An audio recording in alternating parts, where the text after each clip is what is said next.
ഈശോ മിശിഹായ്ക്ക് സ്തുതിയായിരിക്കട്ടെ. പുതുവർഷ പുലരിയിലേക്ക് കുതിച്ചു പായുമ്പോൾ ഒരു വർഷാന്ത്യ ചിന്ത. Time and tide waits for none. സമയം ആരെയും കാത്തു നിൽക്കുന്നില്ല. പണ്ടെങ്ങോ കേട്ട ഒരു കവിതാശകലം. കുഞ്ഞായിരുന്നപ്പോൾ ഞാൻ ചിരിച്ചു കരഞ്ഞു, സമയം ഇഴഞ്ഞു നീങ്ങി. കുട്ടിയായിരുന്നപ്പോൾ സമയം നടന്നു നീങ്ങി. പൂർണ്ണ വളർച്ചയായപ്പോൾ സമയം പാഞ്ഞുപോയി. പ്രായാധിക്യമായപ്പോൾ സമയം പറന്നുപോയി. വർഷങ്ങൾ കഴിയുമ്പോൾ അറിയും സമയം കഴിഞ്ഞുപോയി. നമ്മിൽ നിക്ഷിപ്തമായിരിക്കുന്ന കർത്തവ്യങ്ങൾ യഥാസമയം നിർവഹിക്കണമെന്നും മറിച്ചായാൽ നിരാശപ്പെടേണ്ടി വരുമെന്നും കവി നമ്മെ ഓർമ്മപ്പെടുത്തുന്നു.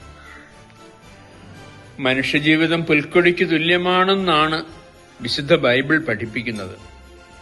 സമയം കഴിയുമ്പോൾ അത് നിന്നിരുന്ന സ്ഥലവും അജ്ഞാതമാകും.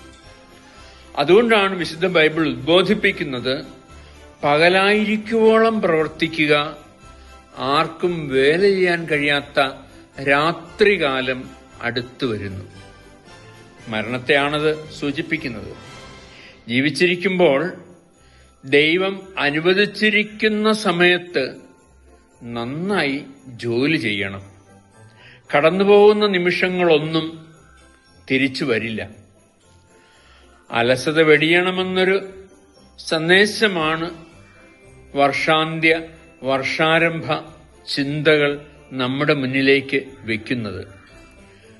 കവി പാടി, പറന്നുപോയ കിളിയെ പക്ഷെ വീണ്ടും പിടിച്ചിടാം, കാലമോ പോവുകിൽ പോയി.